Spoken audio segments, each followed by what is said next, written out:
भूतनाशक बाबा। KRX creation SS channel. यह कहानी एक भयानक जंगल की है जो मैंने उनके घर वालों से सुनी है, जिसके साथ यह घटना हुई है। माधोपुर से लेकर शिवपुर तक फैले इस जंगल में न जाने कितने भयानक जानवर और भूत आत्माएं रहती है। इस बार मैं शिवपुर रक्षाबंधन पर दीदी का यहाँ पर गया था। वहाँ के लोग उस जंगल के बारे में बताते रहते हैं कि इस जंगल में आत्माएं भूत प्रेत रहते हैं। तो मुझे तो वैसे भी भूत प्रेतों पर विश्वास है, शायद आप लोगों को भी हो। तो मैं 15 अगस्त को अपने जीजा जी के कॉलेज गया था। वहाँ के लोग उन्हें आचार्य जी कहते थे। 15 अगस्त का प्रोग्राम खत्म होते ही हम लोग जाने ही वाले थे कि वहाँ के पड़ोसी ने उन्हें घर पर चाय पीने को बुलाया। तब हम लोग उनके घर चाय पीने गए। ऐसे ही बातें हो रही थी, तब उन्होंने अपनी आप बीती कहानी बताई कि अभी कुछ दिनों पहले मेरे बेटे राजीव के साथ ऐसी घटना घटी है कि आपको क्या बताएं। राजीव के पिताजी ने बताया कि एक दिन मेरी तबीयत खराब हो गई थी, तब मैंने राजीव को जंगल से बकरियों के लिए चारा लाने के लिए भेज दिया था। राजीव वैसे तो कभी कभी जंगल जाता था, पर वो हमेशा काम से जी चुराता था। पर आज उसे मजबूरी में जंगल जाना पड़ा। वो रास्ते में चलता गया, उसे कहीं भी पास में चारा नहीं मिला, क्योंकि पास के सारे पेड़ तो पहले से ही बकरियों के लिए काट चुके थे। वो जंगल के और अंदर चला गया। वो घने जंगल में पहुंच गया, जहाँ पर बहुत पास पेड़ खड़े हुए थे। पेड़ इतने घने थे कि आसमान तो नजर ही नहीं आ रहा था। बरसात का टाइम था, अच्छी बरसात हो गई थी, तो पूरा जंगल हरा भरा हुआ था। पत्थरों पर पानी ऐसे बह रहा था जैसे साफ कोई झरना बह रहा हो। पहाड़ों से नीचे की ओर आता हुआ पत्थरों पर साफ पानी बह रहा था। वहाँ पर इतनी शीतलता थी कि उसकी देखते ही थकान दूर हो गई। उसने सोचा कि पहले मैं थोड़ा आराम कर लूं, फिर मैं पत्तियां काट कर घर चला जाऊंगा। थोड़ी देर ही हुई थी उसे सोए हुए। उसने सपना देखा कि वह चारे के चक्कर में बहुत दूर आ गया है और वह रास्ता भूल गया है। उसने सपने में देखा कि उसके सामने कोई खड़ा है। उसकी शक्ल देखते ही उसकी आंखें खुल गई और वह डर गया। अब उसे और ज्यादा डर लगने लगा। अब चारा तो काट रहा था, पर वह सपने की बात याद करके बहुत घबराया हुआ था।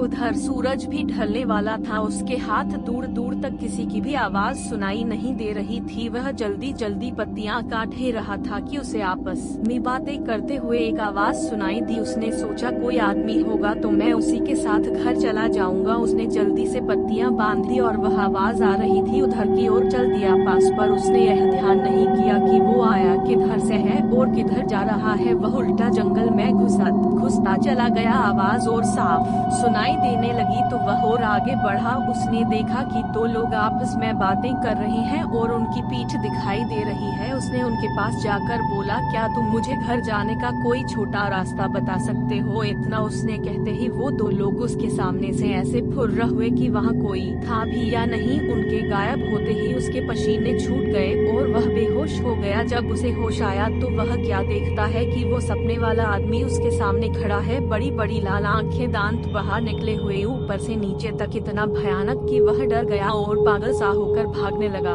उसने देखा कि एक भालू उसकी ओर भागता हुआ आया और उसके ऊपर झपटा। उसे लगा कि अब नहीं बचने वाला। उसके तो होश ही उड़ गए। वह एकदम बैठ गया और वह भालू ऊपर से निकल के नीचे गिरते ही वह आदमी बन गया। उसके गाल पिचके हुए, हाथ टेढ़े और पैर उल्टे, यह लंबी दाढ़ी और दांत होठ कट कर बाहर निकले हुए। राजीव तो बस उसे देख रहा था, पर उसके होश ठिकाने नहीं थे। वह वहीं पर गिर पड़ा। इधर घर वालों को चिंता हो रही थी कि अंधेरा हो गया, राजीव अभी तक क्यों नहीं आया। उसके बड़े भाई ने कहा कि अभी आता ही होगा। सब लोग जब इंतजार करके थक चुके थे, रात के 1 बज चुके थे।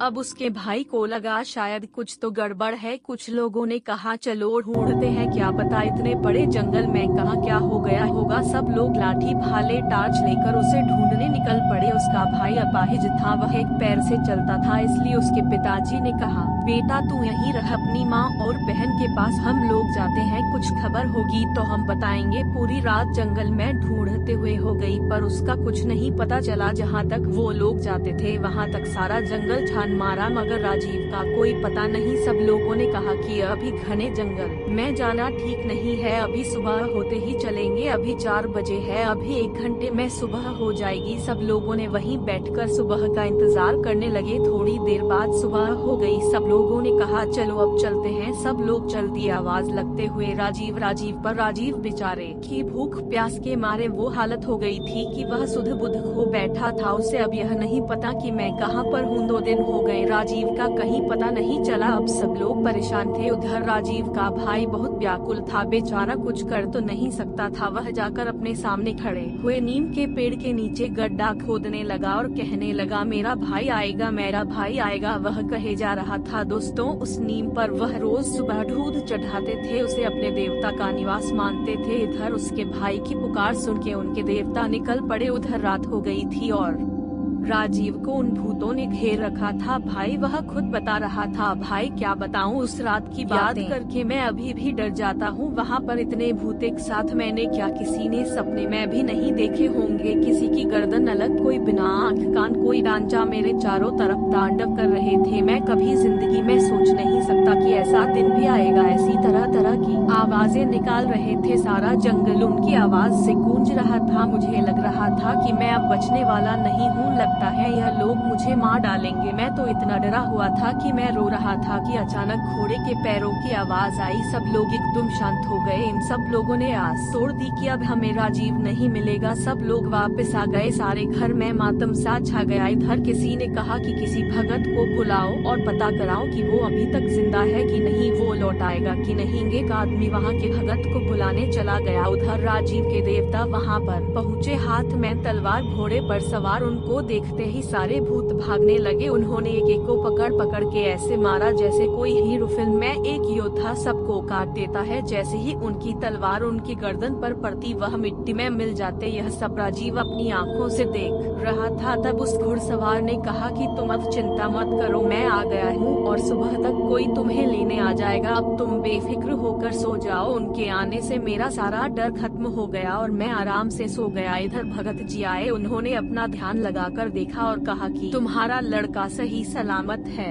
और कल आ जाएगा। तुम्हें चिंता करने की कोई जरूरत नहीं है। वहाँ पर तुम्हारे देवता पहले ही वहाँ पहुँच चुके हैं और राजीव का भाई अभी वहीं पर बैठा है और कहे जा रहा है मेरा भाई आएगा। वह किसी की भी बात नहीं मान रहा है। जो भी उसे वहाँ से उठाने को जाता वो उसे धकेल देता था। सुबह उसकी आंख खुली तो वहाँ पर एक आदमी ने उसे पूछा कि तुम कहाँ से आए हो और कहाँ जाना है, मैं तुम्हें तुम्हारे घर पहुँचा देता हूँ। और वह अपनी साइकिल पर बैठाकर उसे उसके घर छोड़ दिया। घर वालों को देखकर वो ऐसा रोया कि वह बेहोश हो गया। 3 दिन का भूखा प्यासा कमजोर हो गया था। फिर उसे अस्पताल ले गए।